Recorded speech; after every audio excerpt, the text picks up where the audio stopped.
The Science of Mind. A complete course of lessons in the science of mind and spirit.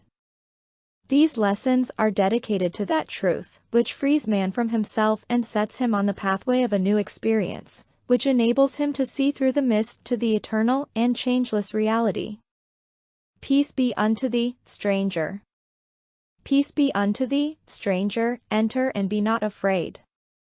I have left the gate open and thou art welcome to my home. There is room in my house for all. I have swept the hearth and lighted the fire. The room is warm and cheerful and you will find comfort and rest within. The table is laid and the fruits of life are spread before thee. The wine is here also, it sparkles in the light. I have set a chair for you where the sunbeams dance through the shade. Sit and rest and refresh your soul. Eat of the fruit and drink the wine. All is yours, and you are welcome. Forward. In presenting these lessons on mental science, I do not claim to have discovered any new truth. The truth has been known in every age by a few. But the great mass of people has never even dreamed that we live in a mental and spiritual world. Today, however, there is a great inquiry into the deeper meaning of life because the race has reached a state of unfoldment where a broader scope is possible. These lessons are an attempt to put into the spoken word and into print some of those great truths known to the enlightened of all ages. To suppose that the creative intelligence of the world would create man in bondage and leave him bound would be to dishonor that creative power which we call God. On the other hand, to suppose that God could make man as an individual, without leaving him to discover himself, would be to suppose an impossibility. Individuality must be spontaneous and can never be automatic. The seed of freedom must be hid within the shell of the human. But, like the prodigal of old, man must make the great discovery for himself. Although the journey may at times seem hard and the burden too great to bear, man still feels within a subtle sense, a mystical presence, a divine reality. Thus, the inherent nature of himself is forever seeking to express itself in terms of freedom. We will do well to listen to this inner voice, for it tells us of a life wonderful in its scope, of a love beyond our fondest dreams, of a freedom which the soul craves. But the great love of the universe must be one with the great law of its own being, and we must approach love through the law. This, then, is the teaching, love and law. As the love of God is perfect, so the law of God is also perfect. We must understand both. Who hath ears to hear, let him hear. I wish to express my appreciation to the authors whose names are mentioned following the different lessons in this course of instruction, as well as to many others whose names are not mentioned. The truth comes to us from all sources, and our understanding of it is the result of the time, thought and effort of thousands of people who have given their lives to its study.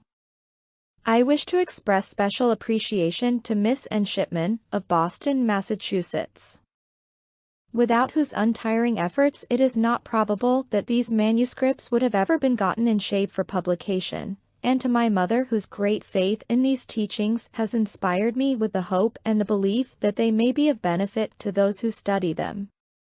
Ed.H. The Science of Mind. Yourself. Oh, weary heart, laden with earth's weight and fare, oh, feet, stumbling on the way, bleeding and bare, oh, arms outstretched, and hands upheld in prayer, oh, back, which so oft has felt the lash and rod, oh, soul, which cries aloud for the living God, oh, life, struggling to free itself from the clod, know this, there is no power from without, yourself must answer every fear and meet all doubt with some divine, indwelling power which you yourself, upon yourself, shall shower, and giving, take. And taking, give unto that life which you, yourself, shall live. Part 1. The Evolution of Man's Thought. Instinctive Man. If we traced man's history back into the dim past, we should come to a place where he did not consciously know himself. We should come to a place where instinctive man alone existed, for the self-conscious man had not yet evolved. Nothing can be more apparent than that man, as he now appears, is the result of growth and unfoldment. But in order to unfold, he had to have something from which to unfold, and since he is intelligent, he must have unfolded from an intelligent cause. Instinctive man, then, means that inner something, or life, which we do not see but which is, of course, there. We might say that instinctive life is God in man, or the idea of God, working through man. But if instinctive man is an idea of God, why is he not perfect? The answer is that he is perfect, but that as soon as individuality is evolved he must be left alone to discover himself. Even God could not make a mechanical individuality. If man is created with the attributes of self-choice and free will, he must be let alone to make the great discovery for himself. Nature waits on man's self-recognition. We note that from the day when instinctive life brought man to the point of self-choice, it let him alone, and from that day instinctive life has waited on man's unfoldment. It is true that during all this time it has carried on the automatic functions of the body and has even silently told man what to do, but it has let him alone in all other ways. It may, and must, hold man as a perfect being, but it also must let him discover this fact for himself. During all of this time, however, instinctive life, or God, must be silently waiting for the great discovery to be made and must always be ready to respond to man's advancement. We note this to be true along the line of man's progress. For instance, consider the discovery of any of nature's forces. We know that they must have always existed, but, so far as man is concerned, they exist to him only after he has discovered and learned how to make use of them. Electricity was a reality in the universe when Moses led the children of Israel from the land of Egypt, but neither Moses nor any of his followers knew anything about it, and so they did not receive any benefits from its use. This is true of any and all of the natural laws. They always existed, and as soon as understood may be used. In this way, instinctive life waits upon man's discovery of the natural laws and his discovery of himself and his relationship to the great whole. If this is so evidently true of all the forces in the natural world, we must expect to find the same thing to be true of those inner and finer forces within man. The unfoldment of these inner and finer forces through man is what we call his evolution. The first great discovery. The first great discovery that man made was that he could think. This was the day when he rose from the ground and said, "I am." This marked the first great day of personal attainment, and from that day man became an individual and had to make all further progress himself. Any compulsory evolution stopped when man became an individual, and from that day he had to work in conscious union with nature and her forces. But he did not have to work alone, for instinctive life has always been with him and will never depart from him. Instinctive life desires that man shall express more, and yet more, of its own limitless possibilities. Man is evolving from an infinite basis. Behind him is the great unknown, but not the great unknowable. For the unknown becomes known through man, and whatever more instinctive life is to do for him must be done through him. Nature must work through man in order to work for him. This is true all along the line of life and endeavor. The first great discovery of man was that he could think, plan, and execute. As the result of this discovery, he has built up a great civilization and all that goes with it. He has harnessed electricity to his inventions, tied steam and compelled it to do his bidding. He has laid waste forests, built cities, made the desert to bloom, and has thrown the lines of his commerce around the globe. Indeed, he has seemed to possess the earth. The inner sense awakens. But with all of man's powers he has still felt a vague sense of something more, something greater, something further along. A sort of mystical inner sense of things, an instinctive urge, a blind groping after a greater light. Disregarding all of his apparent power, man has still been unhappy, sick, lonely, and afraid. The cities which he built have crumbled into dust, The nations which he fostered have, one by one, fallen into ruin, and history alone remains to tell the tale of most of his endeavors. In spite of man's apparent power, he has suffered greatly, and death has crowned his life and work with a pall of darkness and uncertainty. The great question why? The great question why has forever been upon his lips. Few indeed have been able to answer this question, and these few have been passed by, unheeded, in the struggle for existence. Man has struggled along the weary road with a heavy heart and bleeding feet, only to be met by the grave. The lack of a sense of completion has beset his every pathway, and in his blind groping he has held up his hands in speechless anguish, and his broken cries have rent the air with supplications to an apparently unheeding deity. Why the suffering, the sorrow, the sin, the sickness, and a lifetime of trouble, only to be met at last by the grim and sinister tomb? Why? Man has sought the wise only to discover their foolishness, he has sought the learned only to find a lack of wisdom. Why? His cry has appeared to go forth into an empty nothingness. But hark! From somewhere a vague answer has come, some subtle inner sense of things, some unknown presence has given answer, and a still small voice has said to him, "Man, know thyself." The instinctive man has again spoken and told him to search more deeply into his own nature, to look deep within himself for the answer to life. The hour has struck in the evolution of man when he can understand this voice and do its bidding. The greatest discovery of all time, mind. Man's response to this inner instinctive voice has caused him to start on the greatest adventure of his career, the discovery of mind. Man's first discovery of his ability to think was set aside as being too evident to take any notice of. He could think, but what of it? Of course, it was a proof that he was, but that was all. He had always been able to think. This simply gave him the ability to know his needs and try to supply them. This he had always done. The ability to think seemed to be an automatic thing, it came with him and would doubtless die when he died. The brain seemed to be the organ of thought, and, of course, when death stilled the brain it would no longer operate. This was self-evident. The brain does not think. But the day came when some wise man said that it is not the brain that thinks at all. For if the brain, of itself, could think, then one could cut it out and it would keep right on thinking. No, the brain of itself could not think, and yet, without a brain man could not think, which simply means that man needs a brain while here, but that the brain, of itself, does not think. The brain does not think and yet man thinks, so behind the brain there must be a thinker. But where is this thinker? We do not see him.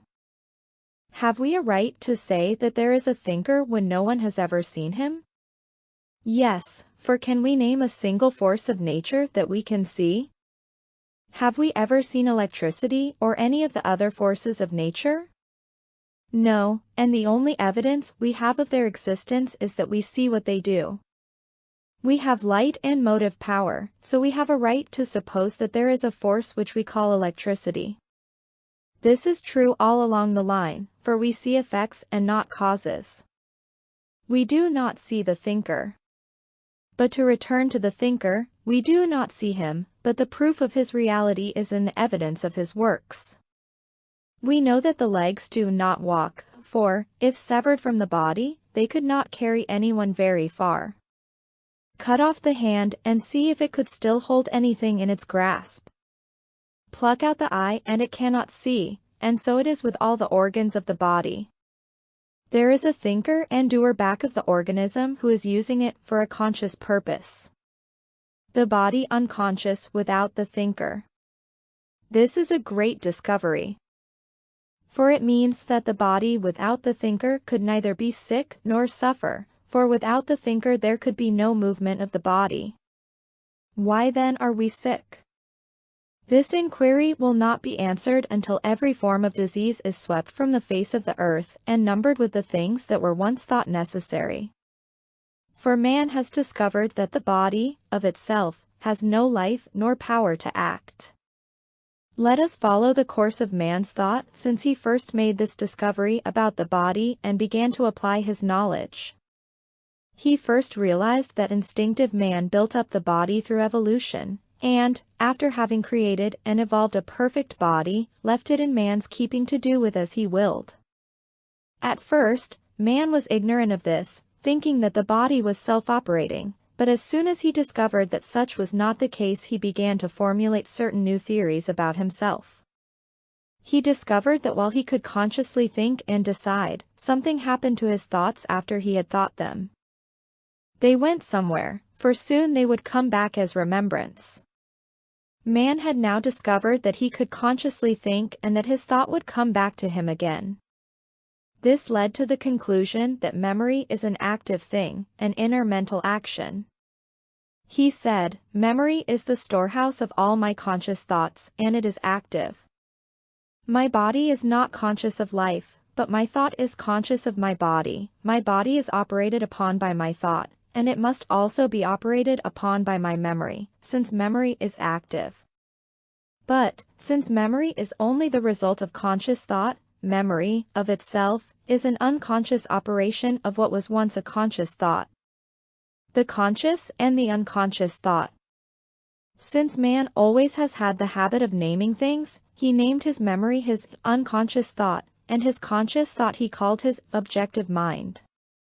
He now came to the conclusion that he had two minds, one conscious and one unconscious, or subconscious.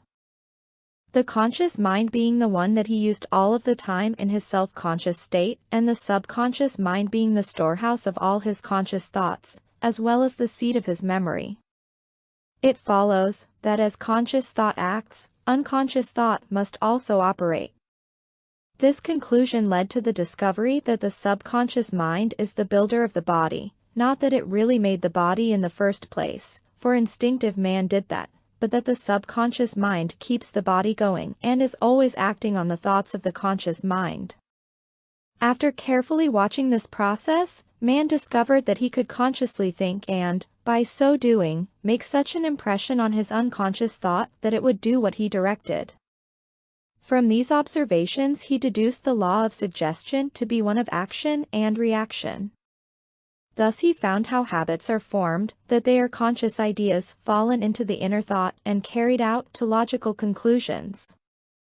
A new basis of thought. Therefore, he began to reason, instinctive man within me is perfect, and yet I appear to be imperfect. My apparent imperfection must be the result of an imperfect thinking. In reality I am, and always have been, perfect. I will now begin to think differently about myself and see what happens. And as he began to think from the new basis, he found that the body responded and was healed. So he came to this conclusion: God made me perfect, but he also made me an individual, which means that I can do with myself as I will. I cannot really destroy my body, but I can make it most uncomfortable. Since God made me and made me perfect, each one of the organs of my body represents a perfect idea. Realizing this to be true, he began to think from this basis, and the organs of the body responded. He found that thoughts of peace produced a peaceful condition while thoughts of fear produced a disturbed condition, that confidence made him strong while fear made him weak. In fact, he was able to trace each mental attitude to its physical correspondent. He discovered that, asleep or awake, the inner mind works all the time. He also found that by analyzing his thought he could discover what ailed him. This he called psychoanalysis. The law of mind. Then another idea came to him: the whole thing was in accordance with law. He had discovered a law of mind just as he, at another time, discovered a law of electricity. If it were law, then he could always use it and it would always respond. From this he gradually built up a definite technique for the practice of right thinking. He found that if he always thought of himself as being perfect, he would always feel better. But what should he do with his body when it appeared sick? How was he to think of himself when he was sick? Could he deny that he was sick when he was suffering? Yes, for his sickness was the result of thought, and by changing the thought he could change the effect. He learned to turn away from the body when it was sick and go back into mind and think of the body as being perfect. For his thought worked independently of the body. He turned from the image of sickness to the idea of health and said, I am perfect, no matter what the appearance may be. Unconscious mind at work. But some kinds of sickness had never entered his mind at all, that is, he had never consciously thought of them. How was he to reconcile this fact with his new theory? For a while this was a hard problem to solve, but by a still more careful study of his inner self, he discovered that what he called his subjective mind took all of his thoughts and did something with them. He found that there were certain combinations of thought which, brought to their logical conclusions, would produce certain kinds of diseases. He did not have to consciously think of a certain disease to have it, but if he thought certain kinds of thoughts, they would produce their logical results. For instance, if he were excited all the time, it would produce nervousness. If he became angry, it would secrete poison in his system, and so on through the whole category of the human ailments. Somewhere in mind they had their reason for being. Perhaps he could not always tell exactly where, but, by knowing that his body was perfect, he could still heal himself. He knew that as time went on and his knowledge grew, he would find out more and more about himself and so be better able to heal himself. He was glad that he had started on the right track. He believed that he would know all in time and never be sick again. Another great discovery, thought reached others. Then a new discovery came, which was that he could think of others and heal them. It seemed to make no difference where they were, he could think of them and heal them. This was a most astounding fact, for it meant that there was a common mind somewhere through which his thought operated, for he could not reach another unless there were a medium between himself and the other person. This seemed strange, for what he had learned to think of as his individual subjective mind was, after all, only the personal use that he was making of something which was around everyone. He began to think for others, and found that mind responded to his thinking for them and caused some action to take place in their bodies. He called this medium universal mind, or the law of God. It seemed to be as omnipresent as the law of electricity or any of the other forces of nature. The discovery of race thought. In this way he discovered how it was possible that the whole race might have held certain kinds of thoughts and how they might have operated through anyone who was receptive to them. That is, if anyone should feel discouraged, other thoughts of discouragement might gain entrance also and make him feel worse. This he called race suggestion. But how was he to protect himself from it? By knowing that it could not operate through him, that he was a perfect idea and could not be affected by suggestion, for, after all, it was nothing but thought. He learned to build a mental wall around himself which could not be entered unless he chose.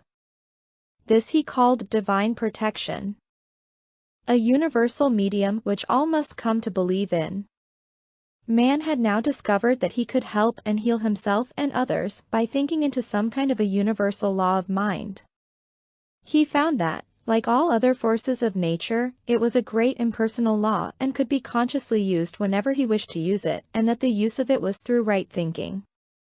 He realized that the time must come when the race would be healed by knowing the truth about itself. But because the law was mental, it could only work for those who believed in it, and since many did not believe, the thing to do was to heal himself and others who wished to be healed, waiting for the rest of the world to realize the fact. Another question comes up: why are people poor? But another thought came to him. If he could think into some kind of a universal medium of mind and heal himself and others, if this mind could produce such a physical effect on the body, why could it not also produce the same kind of an effect on conditions and the affairs of life? Why was it that some were rich and some poor? Was this fate, or was it because there was not enough for all? If the one mind made bodies, why did it not also create conditions? And if it did, why did it not give to all alike? Why were some people happy and prosperous and others unhappy, weak and poor? Could the answer to this also be in mind? Could it be that just as man had thought of himself as sick, and so made sickness, he had thought of poverty and made this condition possible in his experience? Questions like these and many others came into the mind of man and caused him to search even more deeply into the nature of things.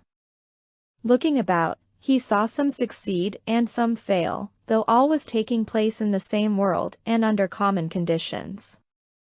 So he knew that it must be something in man, and not outside of him, that made all these things possible. He realized that conditions did not make themselves. Everything in man's life was run by man himself. Man begins to realize that his conditions are controlled by thought. In this way man realized that even his affairs were controlled by thought working through the avenue of the one mind. He discovered that by changing his thought he could remold his affairs, and that by right thinking he could bring into his life new conditions. But would there be enough to go around should everyone become prosperous? Yes, for instinctive life is limitless. Realizes that he must think correctly. So man discovered that he could control his affairs by right thinking, he could bring into his experience the things he wished to enjoy if he thought correctly, and since this was all in accordance with law he could do so consciously. He realized that the time would come when everyone would think correctly, and poverty, unhappiness, and all that goes with them, would be swept from the face of the earth. They were never intended to be, but man had misused his power. Now that he understood, he would change his whole manner of thinking and consequently he would become happy and have plenty. But everyone did not believe this. Many said that it was a foolish idea, while others said that it was too good to be true. However, it was soon proven that whoever would believe and comply with the law could prove it to be true. If some did not wish to believe, that was all right, there were plenty who would, and the direct proofs of their lives would in time convince others. In this way, eventually, all would be saved from unbearable conditions. The thing to do was to teach the law to those who did believe. And so the lessons which follow are for this purpose, to teach those who believe in the law how to use it. The race is made up of individuals, and the place to begin is with the person who believes in the greater possibility. Each one, for himself, must work out the law of his own being. It is within the power of every man to completely change his environment and completely heal his body. Whether or not he will do this depends entirely upon his own conviction and his own determination. Nature attends him on the way and is always ready to serve, but he is an individual and nothing will ever be forced upon him. Let anyone follow the law, comply with its nature, and consistently apply himself to right thinking and living, and he will prove to himself that life holds all and more than he has ever imagined.